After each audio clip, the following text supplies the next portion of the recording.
Hello hello hello.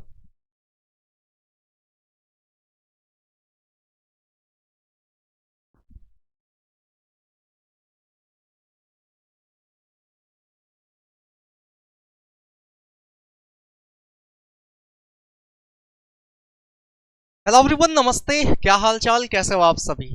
आपने thumbnail देखा होगा, मैंने बड़ा तड़कता भड़कता थंबनेल बनाया है कि भाई कुछ भी नहीं आता तब भी सी सेट निकलेगा। तो आप कहोगे सर अगर ऐसा कोई तरीका है तो जल्दी बताओ ना, क्योंकि परसों 22 तारीख को हमारा एग्जाम है। जल्दी जल्दी बताओ ऐसा कौन सा तरीका है कि यार कुछ भी नहीं आता और फिर भी सी सेट निकल जाएगा। तो एक तरीका है, एक मेथड है। तुक्का मारने वाला तरीका नहीं बताने वाला हूं। आपसे 15-20 मिनट का समय लूंगा, कुछ जेन्युइन बातें आपसे करूंगा, लेकिन आपको वो बता जाऊंगा जो आपके सी सेट को इजिली क्वालिफाई करने में आपकी बहुत ज्यादा मदद करने वाला है।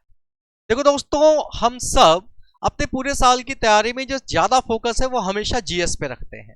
सी सेट को टेम्परेरी बेसिस पे हम पढ़ते रहते हैं, क्योंकि कहीं ना कहीं हमारा जो माइंडसेट है वो हमेशा से माइंड में ये बना हुआ है कि यार क्वालिफाइंग नेचर का है, क्वालिफाई तो कर ही लेंगे। फिर बाद में एग्जाम देते हैं, वहां कुछ पल्ले पड़ता नहीं है, तरीका पता नहीं है, क्वालिफाई कर नहीं पाते हैं, जीएस में बहुत अच्छे नंबर आते हैं, बाद में पता लगता है पूरी मेहनत पूरा साल बेकार। एक तो बड़ी मुश्किल से पेपर हो रहा है।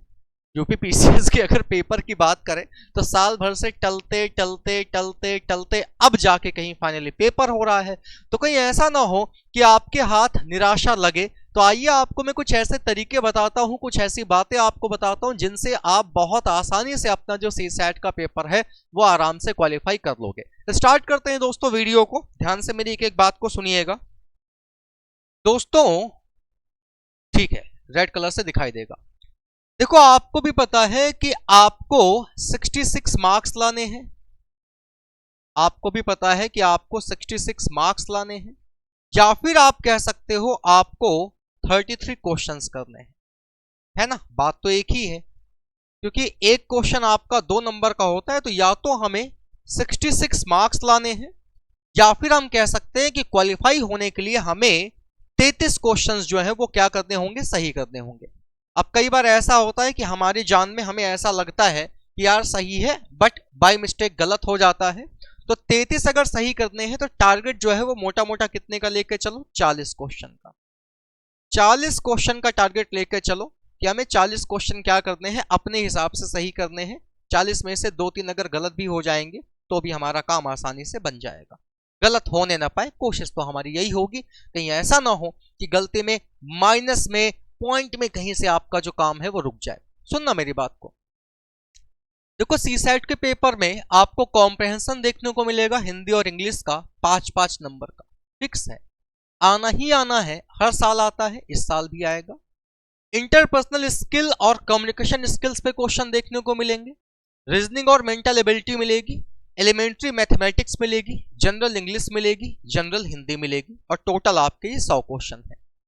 लास्ट आपका जो यूपी पीसीएस के पेपर हुआ था ये उसकी एनालिसिस है कि 10 क्वेश्चन हिंदी इंग्लिश कॉम्प्रहेंशन हर साल आते हैं। 27 क्वेश्चन जो है इंटरपर्सनल स्किल और कम्युनिकेशन स्किल्स के।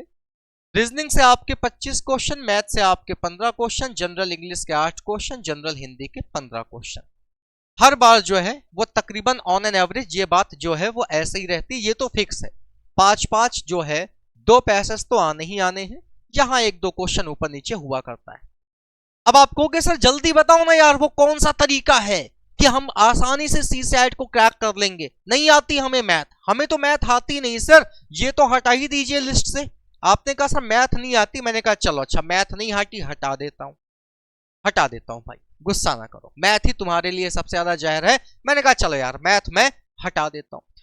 फिर आप कहोगे यार हमें तो सर इंटरपर्सनल स्किल भी नहीं आती।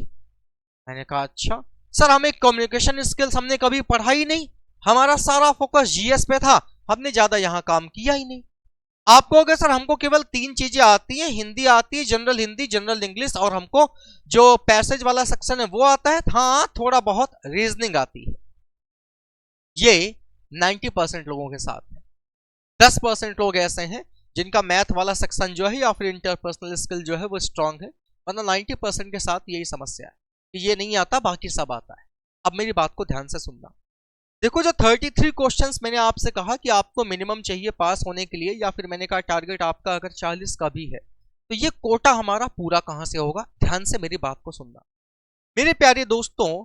आपका जब पेपर आपको मिलेगा तो आपको एक सिस्टमैटिक वे में शुरुआत करनी पड़ेगी, और जिस तरीके से मैं बता रहा हूं अगर उस तरीके से करोगे तो आसानी से आपका जो सी सेट है वो क्रैक हो जाएगा, बहुत आसानी से, ज्यादा मेहनत नहीं करना।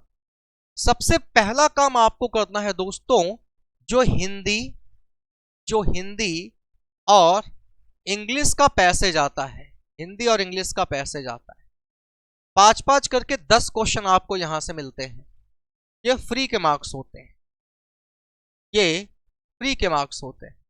सबसे पहले आपको ये बटोरते हैं, यानी कि ये 10 नंबर जो है, मतलब 10 क्वेश्चन यानी कि 20 नंबर। ये जो 10 क्वेश्चन है ना भाई साहब, ये 10 क्वेश्चन आपको हथियार लेने हैं, आपको कैप्चर कर लेना है। शुरुआत आपकी यहीं से होगी। पहले कुछ भी नहीं करना है, सबसे पहले पूरे पेपर में देख लो हिंदी वाला पैसेज कहाँ है, इंग्लिश वाला पैसेज कहाँ है। कोई एक स्टोरी होगी, उस स्टोरी से क्या होंगे, कुछ क्वेश्चन पूछे जाएंगे, और जो भी क्वेश्चन पूछे जाए अगर धैर्य से आराम से करोगे तो बहुत बढ़िया तरीके से पूरे के पूरे 10 क्वेश्चन बटोर लोगे, बहुत बढ़िया तरीके से। 5 क्वेश्चन हिंदी के, 5 इंग्लिश के, क्योंकि सिंपल सा काम है। हिंदी में भी एक कहानी होगी, उसी कहानी से कई सारे क्वेश्चन पूछेगा, कई सारे का मतलब 5 क्वेश्चन पूछता है, बटोर लोगे। मैंने कहा चलो मैं मान लेता हूं थोड़ी देर के लिए। क्या आप कहोगे सर 10 में 10 नहीं मान लो, एक आधा गलत हो गया, सर एक हिंदी में एक इंग्लिश में हटाओ। मैंने कहा कोई दिक्कत नहीं है, 8 क्वेश्चन तो आपके मैं सिक्योर ले लेता हूं।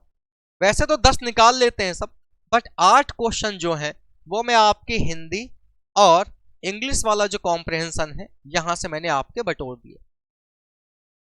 जितने भी लोग ऐसे हो जो पहले हिंदी और इंग्लिश को कर लोगे, 8 नंबर बटोर लोगे, बाकी सबकी अपनी जो करना हो करना, जो मेरी बात को सुन रहे हैं वो ध्यान से सुनना, मतलब वो ध्यान से इस स्टेप को फॉलो करना। हिंदी इंग्लिश का कॉम्प्रिहेंशन करने के बाद तुरंत क्या करना, कूच करना और हमला बोल देना जनरल हिंदी पे। जनरल हिंदी के दोस्तों तकरीबन 15 क्वेश्चन जो है वो आपको एग्जाम में देखने को मिलते हैं।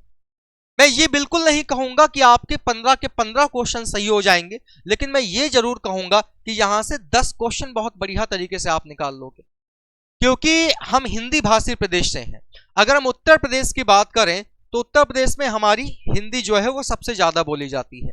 हिंदी भाषी प्रदेश से होने का हमें यह फायदा मिलता है कि जनरल हिंदी में हमें ज्यादा दिक्कत नहीं होगी। 5 क्वेश्चन मैंने वो छोड़ दिए जहां आपसे ये पूछ लेगा कि फलानी रचना किसकी है, जो आपके थोड़ा सा ऐसे क्वेश्चंस आते हैं जो आपका जीएस वाला पोर्शन थोड़ा कवर करते हैं। इसलिए मैंने पूरे के पूरे 15 नहीं लिए, मैंने कहा 15 हटाओ, तुम 15 में से खाली कितने 10 क्वेश्चन ले लो, और 10 में मिनिमम ले रहा हूं मैं, ये मिनिमम की बात कर रहा हूं। मैं नहीं कह रहा कि पूरे के पूरे 10 निकालो, मैं नहीं कहता कि पूरे के पूरे क्या करो 15 निकालो, 10 तो निकाल लोगे, आराम से निकाल लेंगे। अब क्या करो, अगला आक्रमण करो किस पे, अगला आक्रमण करो जनरल इंग्लिश पे, जनरल इंग्लिश पे। अब जनरल इंग्लिश पे आक्रमण करोगे ना, तो जनरल इंग्लिश के अगर 8 क्वेश्चन है या 9 आ गए या 10 आ जाए तो ज्यादा नहीं 5 क्वेश्चन यहां से सब निकाल लोगे। भैया सिविल सर्विस की तैयारी कर रहे हो और सिविल सर्विस एस्पिरेंट अगर आप बनना चाहते हो तो इतनी बेसिक इंग्लिश सबको आती है, और आपको भी पता है ये कैट का एग्जाम नहीं है, ये बैंक पीओ का एग्जाम नहीं है, यहां बिल्कुल बेसिक बिल्कुल जनरल इंग्लिश आती है। एमी सर ने बहुत मेहनत की आपके साथ, आप बेहतर परफॉर्म कर लोगे, कोई दिक्कत नहीं है।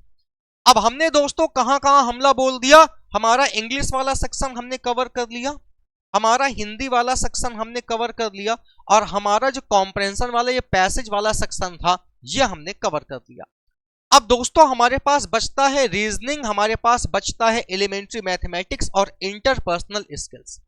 जब ये 3 सेक्शन कर लेना ना, उसके बाद तुरंत हमला बोलना पहले किस पे, रीजनिंग पे।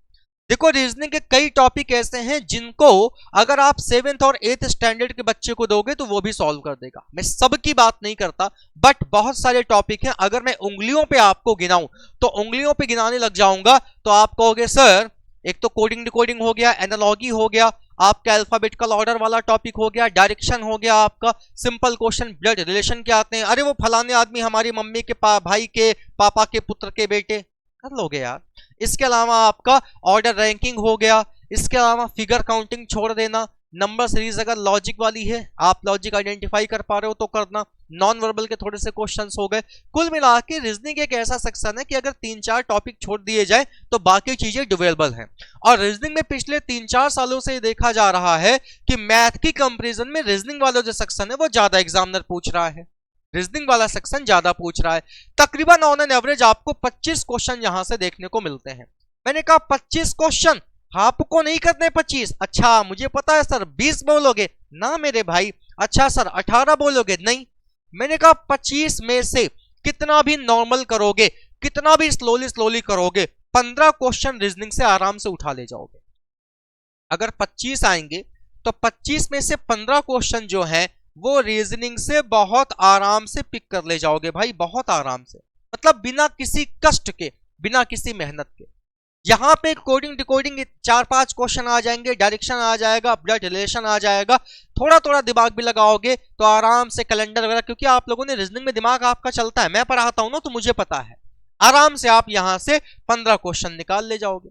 अब अगर आपको मैं सच बताऊं ना तो केवल अगर इतना कर लोगे ना तो तुम सीसैट क्वालिफाई कर चुके हो। हैं? अरे सर मजाक ना करो, मजाक थोड़ी कर रहा हूं, सीरियसली बता रहा हूं। इतना कर लिया अगर तुमने तो तुम सीसैट क्वालिफाई कर चुके हो। जी हां, और दिखाता हूं कैसे। देखो 15 क्वेश्चन ये, अरे तुम कहां चले गए। 15 क्वेश्चन ये, 5 क्वेश्चन जनरल इंग्लिश के 20, 10 क्वेश्चन हिंदी से 30, 8 क्वेश्चन हिंदी इंग्लिश से 38। अरे वाह सर, हम तो मैथ किए ही नहीं, बिना मैथ के क्वालिफाई करा दिया। अरे सर अभी हमारा इंटरपर्सनल स्किल वाला जो ये सेक्शन है ये भी बाकी है, बिना इसके ही क्वालिफाई कर गए। हाँ जी, ये सिस्टमैटिक वे अगर आपने अपनाया तो बिना ज्यादा दिमाग खपाए, ज्यादा मेहनत किए बिना आप आराम से सीसैट वाला सेक्शन क्वालिफाई कर ले जाओगे। अब मुद्दा आता है किसका? अब मुद्दा आता है इस एलिमेंट्री मैथमेटिक्स और इंटरपर्सनल स्किल और कम्युनिकेशन स्किल्स का। ये जो आप एक सब्जेक्ट देखते हो ना, इंटरपर्सनल स्किल और कम्युनिकेशन स्किल, ये दोस्तों इंडिविजुअल आपके ऊपर डिपेंड करता है। देखो यहां पे आपको कंडीशन दी जाती है, उन गिवन कंडीशंस के बेसिस पे आपको क्या करना होता है, आंसर देना होता है। आपकी कम्युनिकेशन स्किल्स जो है वही चेक करने के लिए एग्जामिनर यहां से क्वेश्चन बनाता है। तो ये एक ऐसा सेक्शन है जहां के क्वेश्चंस टफ नहीं होते, बट क्वेश्चंस लॉजिकल होते हैं, लॉजिकल होते हैं, टफ नहीं होते। इनको हमें ध्यान से, हिंदी में हो तो हिंदी में, अंग्रेजी में है तो अंग्रेजी में, जिस भी लैंग्वेज में आप प्रेफर करते हो उस लैंग्वेज में आराम से सुकून से पढ़ लीजिए। पहले जब पढ़ लो उसके बाद जो आपको मोस्ट सुटेबल ऑप्शन लगता हो उस ऑप्शन को टिक कर दीजिए। यहां का एक कड़वा सच मैं आपको बता देता हूं, यहां का एक कड़वा सच ये है दोस्तों कि अगर यहां से, जैसे देखो 27 क्वेश्चन आए थे लास्ट ईयर, 27 में से अगर आपने 10 भी किए ना तो पूरे के पूरे सही नहीं होते। अगर आपने 10 क्वेश्चन भी टच किए तो वो 10 क्वेश्चन पूरे के पूरे सही नहीं होंगे, गलतियां होने की भी संभावनाएं यहां रहती हैं। तो मैं ये मान के चलता हूं कि अगर ये 27 क्वेश्चन यहां से पूछे जा रहे हैं तो मैंने कहा 27 में 27 ना सही, 25 ना सही, 20, 15, 10 ना 5 क्वेश्चन निकाल लोगे हर कोई। अगर ढूंढने पे आ गए तो 5 क्वेश्चन ऐसे जरूर मिल जाएंगे जो आपके निहायत आसान है, जो आपको इंटरपर्सनल स्किल्स और कम्युनिकेशन स्किल्स से डेफिनेटली मिल जाएंगे। 5 क्वेश्चन तो 100% ऐसे मिल ही जाएंगे, तय है। अब कोई गणित में कितना कमजोर क्यों ना हो, कितना भी कमजोर क्यों ना हो, अगर गणित से, अगर मैथ से 15 क्वेश्चन आ रहे हैं, मैंने तो आपको पहले ही सीसैट क्वालिफाई करा दिया, अभी तो स्कोर बढ़वा रहा हूं कि और कर सकते हो और अपना स्कोर जो है वो बूस्ट अप कर सकते हो। अगर आपके 15 क्वेश्चन मैथ से आ रहे हैं, सपोज दैट, तो यार 15 में 15 ना सही, 10 ना सही, 5 ना सही, 3-4 क्वेश्चन तो बटोरोगे कि 3-4 नहीं कर पाओगे हैं? इतने दिन से पढ़ रहे हो, 15 के 15 ना सही, 3-4 क्वेश्चन तो यार सब कर ले जाएंगे। और अगर आपने इतना कर दिया ना दोस्तों, तो इतना करने का मतलब है कि आप आराम से 45 प्लस पे हो, 45 प्लस पे हो, और 45 प्लस पे हो तो चौड़े होके एग्जाम हॉल से बाहर निकलोगे। ये जो मैंने वीडियो बना रहा हूं ये बेसिकली उन्हीं लोगों के लिए बना रहा हूं जिनकी तैयारी बहुत लो लेवल पे है, और जिसको आता है, जिसको आता है वो मैथ के पूरे 15 करके आएगा, छोड़ेगा थोड़ी ना। जिसको आता है वो पूरी रीजनिंग करके आएगा, जिसको आता है वो पूरा इंटरपर्सनल स्किल वाला जो सेक्शन है वो कवर करके आएगा, हिंदी इंग्लिश छोड़ के नहीं आएगा, सब करके आएगा। मेरी ये वीडियो बेसिकली उन्हीं लोगों के लिए है जिनका कुछ भी नहीं तैयार है, उनको ऐसा लग रहा है कि यार मेरा सीसैट बहुत डाउन है सर, कुछ ऐसा बता दो कि बस सीसैट पार हो जाए, नैया पार हो जाए। तो ये वीडियो उनके लिए है। जिनकी तैयारी है उनका क्या पूछना, वो तो आराम से बल्ले बल्ले है, वो तो अपना करके आएंगे ही। तो मेरे प्यारे दोस्तों, आपने सिंपल सा एक काम करना है, शुरुआत जो है वो पहले हिंदी इंग्लिश वाले पैसेज से कर लेना, उसके बाद जनरल हिंदी और जनरल इंग्लिश वाला जो सेक्शन है इसको कवर कर लेना, फिर चले आना रीजनिंग पे, उसके बाद इंटरपर्सनल स्किल वाले सेक्शन को देख लेना। अगर यहां से कुछ बन रहा है तो 2-4 क्वेश्चन जो निकाल पाना निकाल लेना। बाद में सबसे बाद में मैथ को रखना, मैथ को सबसे पहले मत करना, मैथ को सबसे बाद में रखना, ताकि अगर माथा खराब भी हो तो पेपर पे कोई इंपैक्ट ना पड़े। पता लगा पहले वह मैथ को उठा लिए और पूरा माथा खराब हो गया, उसके बाद पेपर में दिमाग ही नहीं काम कर रहा है, तो पहले मैथ को मत उठाना, मैथ को आपने सबसे लास्ट में रखना है। इस रणनीति से अगर आप आगे बढ़ोगे तो अगर आप बिलो एवरेज स्टूडेंट भी हो, मैं एवरेज नहीं कह रहा हूं, मैं कह रहा हूं अगर आप बिलो एवरेज स्टूडेंट भी हो तो आप यकीन मानो बहुत बढ़िया परफॉर्म करके आओगे और आराम से सी सेट का सेक्शन जो है वो कवर कर लोगे और पूरा एकदम फोड़ के आओगे। लेकिन अगर आपने उल्टा सीधा तरीके से पेपर अटेम्प्ट किया कि कुछ भी उठा लिया, कभी भी मैथ उठा ली, कभी भी रीजनिंग उठा ली, जो मन में आया वो करने लगे, और इस आप ओवर कॉन्फिडेंस में हो कि अरे सी सेट क्वालिफाइंग नेचर का है, खाली पास होना है, पास हो जाएंगे, तो मामला गड़बड़ हो सकता है, मामला बिगड़ सकता है, आपके 1 साल की मेहनत जो है वो वेस्ट हो सकती है। तो इस 1 साल की मेहनत को बर्बाद मत होने दीजिएगा। जहां आपने इतना मेहनत किया है वहां थोड़ा सा दिमाग अगर आप यहां लगा ले जाओगे तो मजा आ जाएगा। बहुत सारे लोग इस वीडियो को ये देखकर मतलब ये सोचकर आए होंगे कि चलते हैं कुछ तरीका बताएंगे, जादू वादू वाला तरीका कि ऐसे तुक्का लगा देना, वैसे वो लगा देना। मैं जेन्युइन बात करने आया हूं, मैं कोई तुक्का लगाने वाला तरीका नहीं बताने आया हूं कि तुक्का लगा देना ये काम आसान हो जाएगा, वो काम आसान हो जाएगा। तुक्का नहीं लगाना है, जेन्युइन तरीका है। इस जेन्युइन तरीके के साथ अगर आप आगे बढ़ोगे तो आपका जो काम है वो आसान हो जाएगा और इजिली आप अपने सी सेट वाले सेक्शन को क्रैक कर पाओगे।